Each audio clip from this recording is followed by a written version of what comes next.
بیٹا ہماری گفتگو ادلت الاخبارین میں تھی.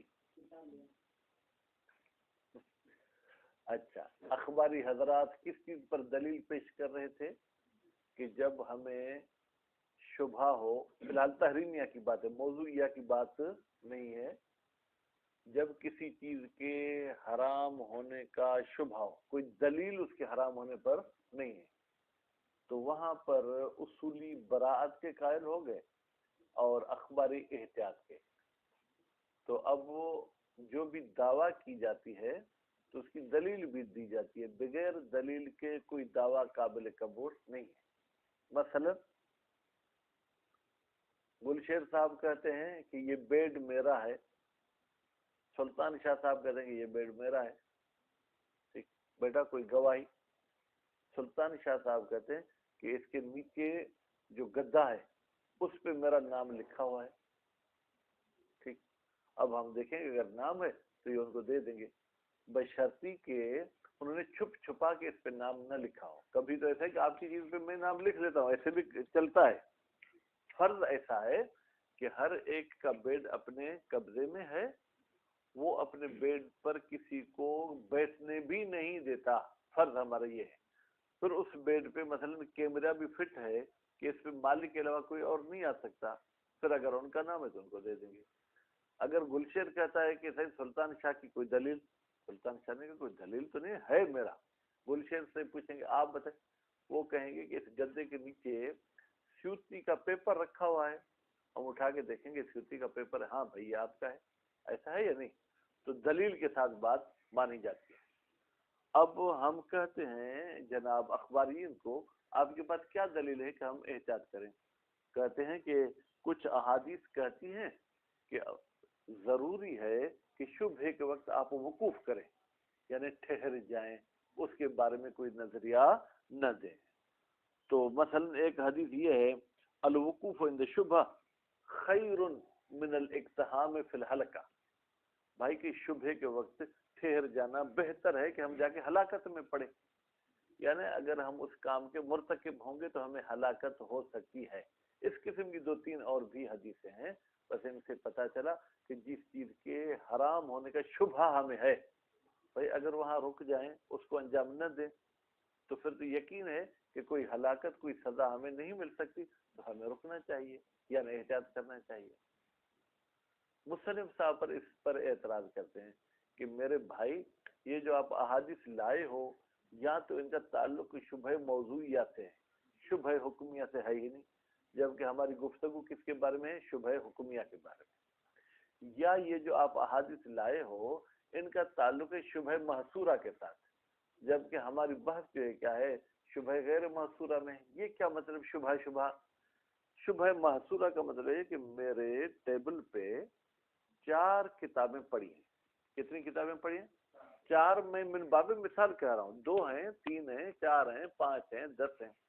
مجھے یقین ہے کہ ان میں سے کسی ایک کا استعمال کرنا حرام ہے. تو اب اصولی بھی کہتا ہے کہ آپ کسی کو بھی ہاتھ مت لگائیں، ٹھیک ہے. لیکن اگر آپ کو یہ علم ہو کہ بھائی دنیا میں کسی ایک کتاب کو استعمال کرنا حرام ہے، کیا آپ استعمال کرنا چھوڑ دیں گے؟ نہیں. دنیا بھائی پتہ نہیں کتنی کتابیں ہیں، ٹھیک ہے. تو اس طریقے سے کہتے ہیں شبہ محصورہ میں تو ہم بھی احتیاط کے قائل ہیں، اور یہ حدیث بھی شبہ محصورہ پر دلالت کرتے ہیں. یا ہم یہ توجیہ کریں کہ یہ احادیث استحباب پر دلالت کرتی ہیں کہ بھائی شبہ کے وقت مستحب ہے کہ آپ اس شبہ والے کام کو چھوڑ دیں، تو استحباب کے بھی ہم انکاری نہیں. ہم نے براعت کہہ کر یہ کہہ دیا کہ اس کو حرام نہیں سمجھنا، اس کے علاوہ اس کو اگر آپ انجام دینا چاہیں گے تو آپ کو کان سے پکڑ کے کوئی سزا نہیں دی جائے گی. باقی ہم نے یہ تو نہیں کہا کہ ضرور اس کو انجام دو. بات واضح ہو گئی. تو نتیجے میں اس گروپ کا جواب مل گیا. اس کے بعد ہے جناب حدیث تثلیث. حدیث تثلیث 3 والی حدیث. کس والی حدیث؟ 3 والی. بیٹا اس حدیث میں معصومین کا فرمان ہے کہ آپ کے سامنے جو باتیں آتی ہیں وہ 3 قسم کی ہیں. یا تو پکی پکی وہ جائز ہیں تو آپ ان کو انجام دے دو، یا پکی پکی وہ حرام ہیں تو ان کو چھوڑ دو. یا ان کا امر مشتبہ ہے، حلیت اور حرمت کے درمیان کہ یہ حلال ہے یہ حرام ہے، تو معصوم فرماتے کہ آپ ان سے بھی پرہیز کرو. ٹھیک. تو یہاں پر یہ جو شبہ تحریمیہ ہو رہا ہے کہ آیا اس لاٹھی کو اٹھانا یا طالب علم کو مارنا یہ حرام ہے، ٹھیک، تو اس کا حلال ہونا بھی واضح نہیں ہے، حرام ہونا بھی واضح نہیں ہے، مشتبہ ہے.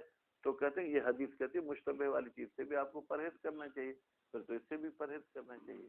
اس کا بھی جواب وہ مصنف وہی دیتے ہیں، بھائی یا تو اس کا تعلق شبہ موضوعیہ کے ساتھ ہے، یا اس کا تعلق شبہ محصورہ کے ساتھ ہے، یا اس کا تعلق یہ ہے کہ مستحب یہ ہے کہ مشتبہ چیز کو آپ چھوڑ دیں، کسی وجوب پر دلالت نہیں کرتے. آپ تو کہتے ہیں احتیاط کرنا لازمی ہے نا، تو لازمی پر جو دلالت نہیں کرتی ہے.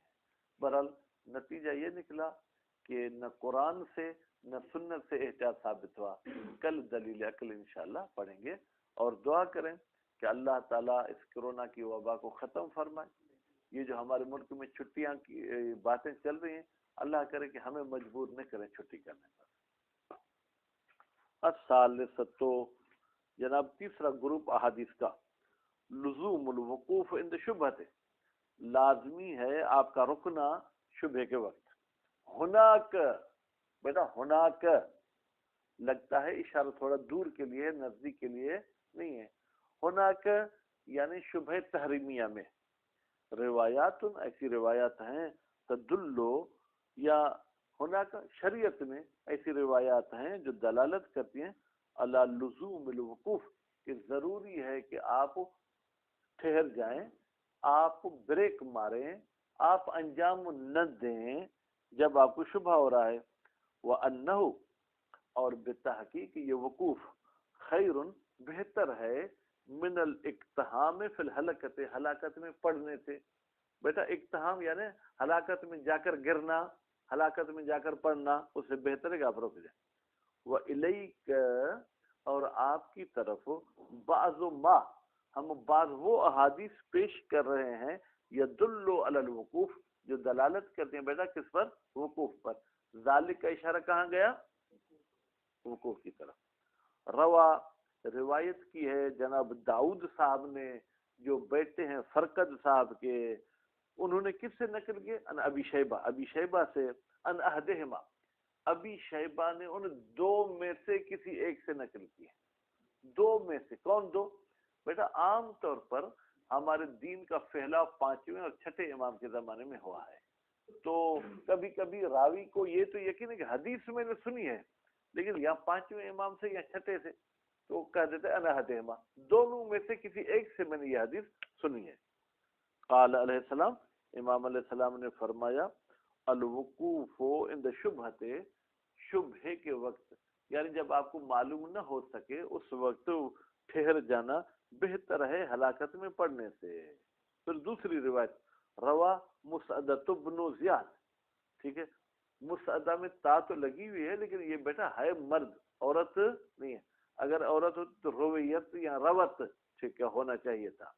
روا روایت کی ہے جناب مسعدۃ بن زیاد نے ان جعفر علیہ السلام، ہمارے چھٹے امام سے.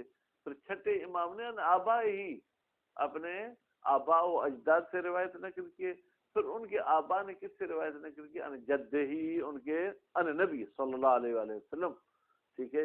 انہو قال، بتحقیق رسول اکرم نے فرمایا، لا تجامعوا فی النکاح لشبہت، بھائی نکاح کے ذریعے تم جمع نہ کرو شبہ والے مورد میں.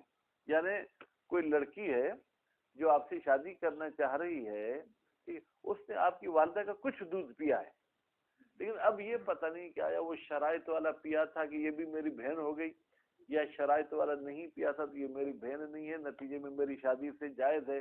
شبہ ہے، پتہ نہیں یہ میرے لیے حلال ہے یہ میرے لیے حرام ہے. تو نبی کریم نے منع کر دیا کہ ایسے نکاح کے ذریعے تم جمع والا کام نہیں کرو. وقفوا عند شبہت، اور نبی کریم نے کہا تم ٹھہر جاؤ شبہ کے وقت. فإن الوقوف عند شبہت، بالتحقیق شبہ کے وقت ٹھہر جانا یعنی اس کا مرتکب نہ ہونا، یہ بہتر ہے من الاقتحام فی الحلقہ، کہ آدمی ہلاکت میں پڑے. یعنی کیا؟ یعنی اگر شبہ والے کام کو انجام دے گا یہ گویا ایسے ہے جیسے خود جا کے جو ہے کیا ہے اس نے خود خوشی کر دی، ہلاکت میں پڑ گیا. روا فی ذکر، روایت کی ہے مصنف نے یا صاحب ذکرہ نے، کتاب ذکرہ نے، قال نبی صلی اللہ علیہ وآلہ وسلم، ذکرہ والا کہتا ہے کہ نبی کریم نے فرمایا دع، تم چھوڑ دو، ما یریبک، جو تمہیں شک میں چیز ڈالتی ہے. بھائی مجھے شک ہے کہ یہ چیز حرام ہے یا نہیں، تو اگر میں اس کا مرتکب ہوں گا تو گویا کہ مجھے پھر وہی شبہ اپنی جگہ پر باقی رہے گا. نبی فرماتے کہ ایسے کام کو ہی چھوڑ دو جو تمہیں شک میں ڈالتا ہے. بھائی پھر میں کیا کروں، یا اے میرے نبی میں کیا کروں، الا ما لا یریبک، تم اس کام کو انجام دو جو تمہیں شک میں نہیں ڈالتا ہے. اب یہ 3 احادیث انہوں نے پیش کی. یلاحظ علی الاستدلال، بھائی تبصرہ کیا جاتا ہے اس استدلال پر، بہذہ طائفۃ من الاحادیث، یہ جو اس قسم کی احادیث ہیں، انہا اما راجعۃ الی شبہۃ المحصورہ، یا تو ان کا رجوع ہوتا ہے بیٹا کس کی طرف، شبہ محصورہ کی طرف، یعنی وہ شبہ جو محدود افراد کے بیچ میں ہے، ٹھیک ہے. التی، وہ محصورہ، یعلم بوجود الحرمت فیہا، ہمیں شک نہیں بلکہ یقین ہے کہ ان چند افراد میں حرام چیز موجود ہے. وذالک، بھائی آپ کو کہاں سے پتہ چلا کہ ہمیں حرام ہونے کا یقین ہے؟ کہتے ہلاکت کے لفظ سے. بھائی نبی کریم نے کہا کہ ہلاکت، یا معصوم نے کہا ہلاکت، تو ہلاکت ہمیشہ حراموں میں ہوتی ہے، مشتبہ چیز میں ہلاکت نہیں ہوتی. کما فی الحدیث الاول، جیسے پہلی حدیث میں تھا. پہلی حدیث بیٹا کون سی، یہ جو داؤد صاحب والی تھی. اور راجعۃ الی شبہۃ الموضوعیہ، یا ان احادیث کا رجوع ہوتا ہے کس کی طرف بیٹا، شبہ موضوعیہ، یعنی حکم ہمیں معلوم ہوتا ہے لیکن آیا یہ فرد اس حکم کا موضوع ہے، یعنی اس میں شبہ ہوتا ہے.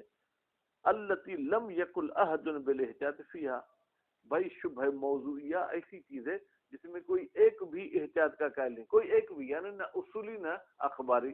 کما فی الحدیث ثانی، دیکھیں دوسرے حدیث میں نکاح کی بات ہے نا بیٹا، کہ جب نکاح کا تو پتہ ہے کہ جائز ہے، لیکن ہمیں شبہ ہے کہ آیا اس لڑکی کے ساتھ جائز ہے یا نہیں، تو یہ لڑکی موضوع نکاح ہے، تو شبہ موضوعیہ میں تو ہم بھی احتیاط کے قائل ہیں. ٹھیک نہیں. لم یکن احد بالاحتیاط فیہا، کوئی بھی اس میں احتیاط کا قائل نہیں، نہ اصولی نہ اخباری، کوئی بھی احتیاط کا قائل نہیں ہے. کما فی الحدیث او محمولۃ علی الاستحباب، یا ہم کہیں گے کہ بھائی یہ تینوں حدیثیں حمل ہوتی ہیں استحباب پر. مستحب یہ ہے کہ آپ شبہ کی صورت میں پرہیز کریں، واجب وغیرہ نہیں ہے.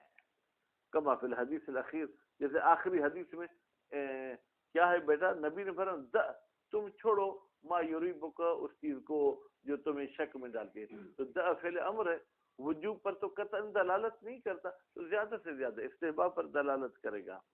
الرابعۃ، احادیث کا چوتھا گروپ، حدیث تثلیث، 3 والی حدیث. ان اقوى حجت للاخبارین، بالتحقیق اخباریوں کی سب سے مضبوط دلیل وہ حدیث تثلیث، وہ حدیث تثلیث ہے. الوارد فی کلام نبی صلی اللہ علیہ وآلہ وسلم والوصی، بھائی حدیث تثلیث نبی کریم صلی اللہ علیہ وآلہ وسلم سے بھی آئی ہے اور ان کے وصی علیہ السلام سے بھی آئی ہے. رواہ عمر بن حنظلہ عن ابی عبداللہ علیہ السلام، روایت کی ہے کس کی بیٹا، اس حدیث کی عمر نے جو بیٹا حنظلہ کا ہے، کس سے، ان ابی عبداللہ علیہ السلام. کس سے روایت کی ہے، چھٹے امام سے. بھائی چھٹا امام تو وصی نبی ہے یا نہیں ہے؟ ٹھیک. فی حدیث نے، ایک حدیث میں، قال الامام انما الامور ثلاثۃ، بھائی آپ کے سامنے جتنے بھی کام آئیں گے رضا بات، وہ 3 ہوں گے.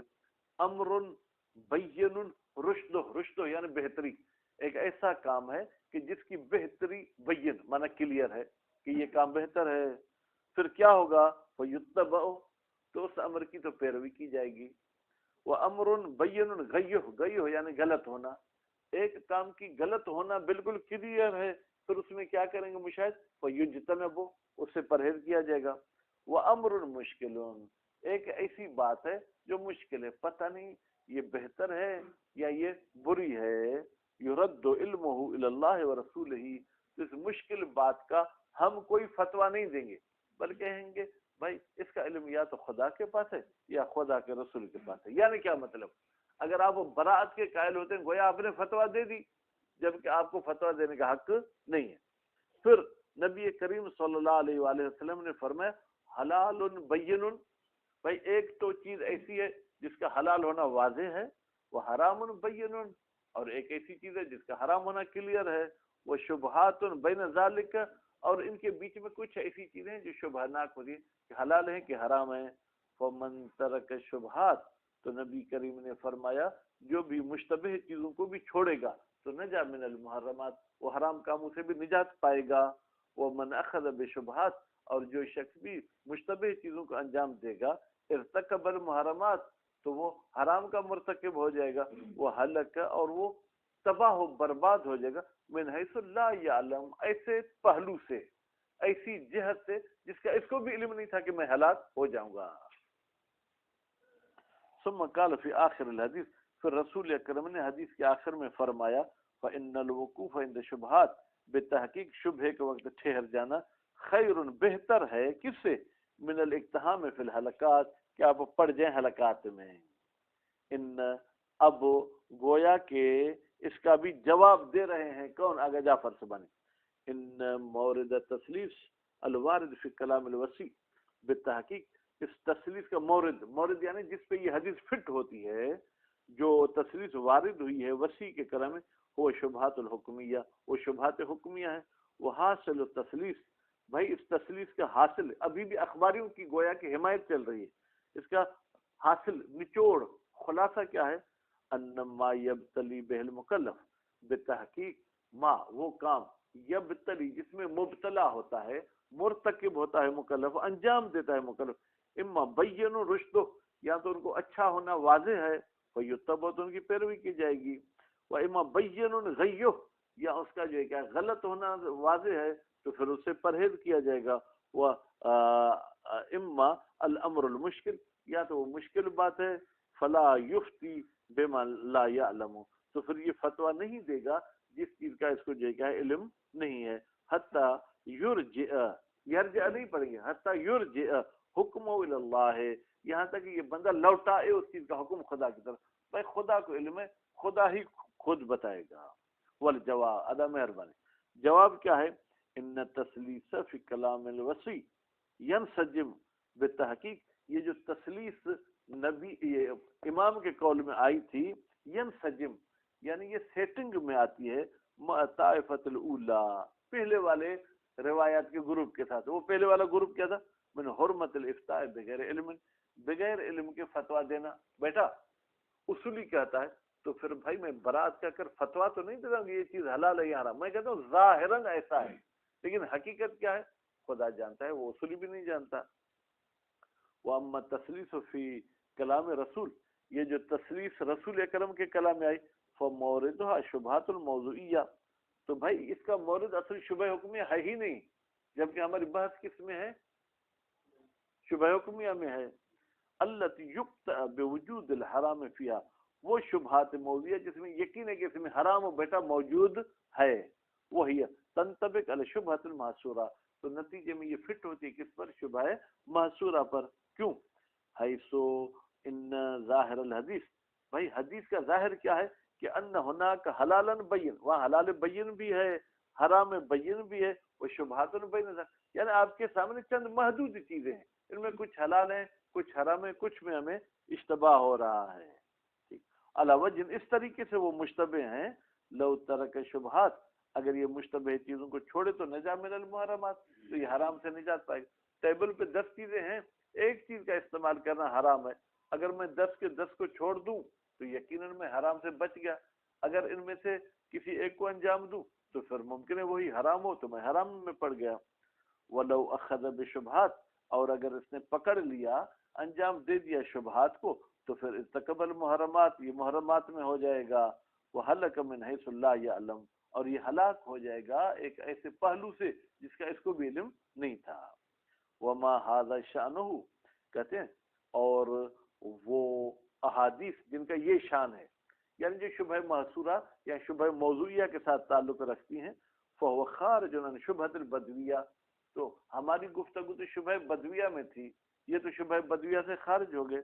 التی ہی محل نزاع، وہ شبہ بدویہ جس میں ہمارا اختلاف ہے، وہ منطبقن علی شبہۃ المحصورہ، اور نتیجے میں اس حدیث کا مطلب فٹ ہوتا ہے شبہ محصورہ پر. وَإِنْ شِئْتَ قُلْتَ، اگر آپ چاہیں تو آسان لفظوں میں یوں کہیں، ان روایت ظاہرۃ بالتحقیق، یہ روایت ظہور رکھتی ہے فیما اذا کانت الحلقۃ محرزۃ، جہاں پر ہلاکت یقینی ہو. جبکہ بھائی ہم جس شبہ تحریمیہ کی بات کریں کہ تمباکو نوشی حلال ہے یار، ہم نے کہا پی لو، کیا آپ کو یقین ہے کہ آپ ہلاک ہوں گے؟ نہیں. یہ حدیث کری جہاں آپ کو یقین ہو کہ میں ہلاک ہو جاؤں گا. قطع نظر ان حدیث تسلیس، حدیث تسلیس نظر میں نہ بھی ہو تو بھی ہلاکت آپ کو یقین ہونا چاہیے. وکان اجتناب الشبہۃ، اور شبہ سے پرہیز کرنا، او اقتراف شبہۃ، یا شبہ کو انجام دینا، ملازمن، اس کا یہ لازمی اپنے ساتھ رکھتا ہے کس کو، لاجتناب المحرمات. اجتناب کی صورت میں بیٹا آپ محرمات سے بچ جائیں گے، اور انجام دینے کی صورت میں اقتراف المحرمات، آپ محرمات کے مرتکب ہو جائیں گے. یہاں تک کہ پھر صحیح ہو جائے گا یہ کہنا فمن ترک شبہات نجا من المحرمات، یعنی اس کو ہلاکت کا یقین تھا تو پھر یہ حدیث ٹھیک ہے. جو بھی شبہات کو چھوڑے گا تو وہ حرام سے بچ جائے گا، کیونکہ یقین تھا کہ اس میں حرام ہے. شبہ تحریمیہ میں ہمیں یقین بالحرمت نہیں ہوتا ہے. ومن اخذ بشبہات، اور جو شبہات کو پکڑ لے گا یا انجام دے گا، ارتکب المحرمات، تو گویا کہ حرام کا مرتکب ہو گیا. وما ھذا شانہ، اور وہ حدیث یا وہ کام جس کا یہ شان ہو کہ اس کے ترک کرنے سے مجھے یقین ہو جائے کہ میں حرام سے بچ گیا، اس کے انجام دینے سے مجھے یقین ہو جائے کہ میں حرام میں پڑ گیا، لا ينطبق الا علی الشبہۃ المحصورہ، وہ فٹ نہیں ہوتا مگر یہ کہ میرے سامنے محدود چیزیں ہوں. لا شبہۃ البدویہ، بھائی اس حدیث کا پھر تعلق شبہ بدویہ سے نہیں ہوگا. التی لا علم فیہا اصلا بالمحرمات، شبہ بدویہ میں ہمیں اصل 1% بھی حرام کا یقین نہیں ہوتا ہے. وانت اذا استقصیت روایات الباب، اور تم جب اس باب براءت اور احتیاط کی احادیث کی جانچ پڑتال کرو گے، تقف، تو واقف ہو جاؤ گے، یا تم اپنی تحقیق کر کے پھر جا کے کھڑے ہو گے کس پر، الا ان اکثر روایت لا مساس لها بمورد البراءت، کہ بھائی اکثر روایت کا مساس ویسے تو ٹچ کرنا، لیکن یہاں پر آپ ترجمہ کریں کوئی تعلق ہی نہیں ہے برات کے ساتھ. وما لها مساس، اور وہ احادیث کہ جن کا تعلق ہے کس کے ساتھ، برات کے ساتھ، محمول اما علی الاستحباب، یا تو ان کو حمل کیا جائے گا استحباب پر، او علی التورع الکثیر، یا انتہائی تقوی پر، کہ یہ بھائی انتہائی بندہ جو ہے تقوی والا ہے، یہ شبہ والی چیزوں کو بھی چھوڑ دیتا ہے. باقی ڈائریکٹ بیٹا براءت پر یا احتیاط پر کوئی دلالت نہیں کرتی. صلی اللہ علیہ محمد و آلہ.